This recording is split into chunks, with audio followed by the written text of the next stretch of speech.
Pero again, I can't not let Rain escape from this. It's all about TikTok man lang. I feel like, what My made God.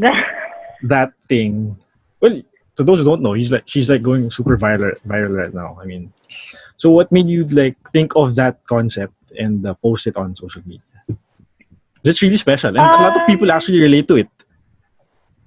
Oo nga I got shocked kasi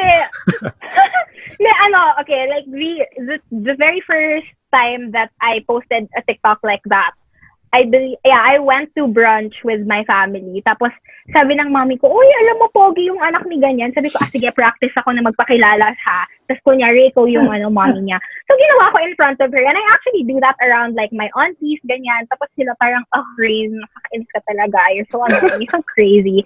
Like I'm very like I just wanna like justify yung sinabi ko kanina. I'm still an introvert when it comes to other people, but like when people na I'm comfortable with, I'm all out.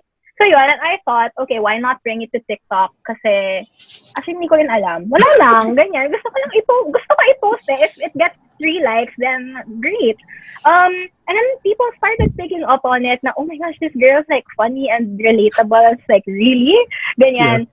So, I think the time I realized na I went viral was when random people started posting it on Twitter. I think I went to bed one night and then people are like, Rain, why are you on my feed? And it's like, what? What am I doing there? Parang hindi nagpaalam yung nag-post. So kami, oh my gosh, wait lang yung mukha ko everywhere. And then, it blew up. So I thought, okay, why not continue doing it? And then I started getting ideas. People would continue feeding me scenarios and I just do it sa tapat ng ring light ko, nakabibili ko lang. At least may use na siya. Yan na. May level up na siya. Pero how big of a part is that character to the real Rain Matienzo? That's one thing I want to know. Is it like 90? Siguro dapat sumagot man sila Jaime. Si Jaime, oo. Sige, wait, i-verify ko pa yan ha. Okay, go. Knowing her. What's happening?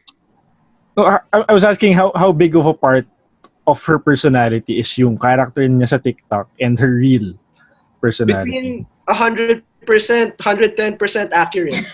Really? Wow. So pala, yung mom talaga niya, sobrang tita pa yung, ano mo yun, ganun yung mom niya. Nag-host kami sa Green Hills Prom. Bigla na lang may makikita mo sa likod, may nagpipicture. Parang, uy, tita, wow, paparazzi, I'm not ready. My mom is stage mom. So pero ganun nga. Rain starts her conversation with, dude, I have kwenta. I have kwenta. Close. But like, I wouldn't do that to a random classmate. Really? Really? Nah, I don't. I would think you would. For some reason. Paano ba? Like, kasi I don't know, I'm really close na with Jaime and Yani. So like when I see them, like, oy, ganyan. Pero when I'm at a random class, like a GE, I sit at the back and then parang as much as possible, I don't like people talking to me. Nainis nga ako kasi pag uupo ako sa likod, tapos biglang dadaldalin na nung katabi ko, parang, oh my God, please no, I don't wanna, like, I don't want that pressure na they'll add me on Facebook and then, comment on my stuff and then I have to be like, you're so funny, I miss you. I can't. Like, it's just a lot of social anxiety for me. But I got that a lot from observing my classmates. Ang daming ganun sa BC. Sa Broadcom. Kaya pala, yeah. yung I can mga relate. pegs. Yung mga pegs. To 50% of her TikToks. Joke. That's true. But it's like, so kumbaga, it's still natural in your own way. Because you're alone lang eh. But then when you record it, this is the Rain Matienzo na, the real Rain Matienzo. But then when you're outside with other people talaga, you don't really do that type of Tama ba? Is it?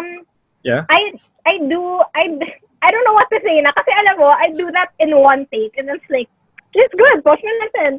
So like, wait lang, ganito ba ako? I feel like I've gone through a certain level of existential crisis for the past few Oh my days. God. Teka lang, ako ba talaga tong ginagawa ko? Or like, acting pa ba to? But I really have to say that I'm not that Debo classmate. Kasi nga, I mean, I barely It's so bad. But I barely go to class because I'm busy, like, hustling in the outside world, you know. What else? Oh, I haven't met any boyfriend's parents. So parang, in theory lang yon. Yeah. In Coming theory soon. lang yon. Malapit na. So like, in a way, I feel like it's an audition na parang, ito na ha, maayos ako, di ba? Parang, Yeah. But I haven't really tested it out, and I feel like in that situation, I really would freeze. But then, Yeah. my titas kasi mahirap sila i-please eh. So I think that comes from it. Mm-hmm.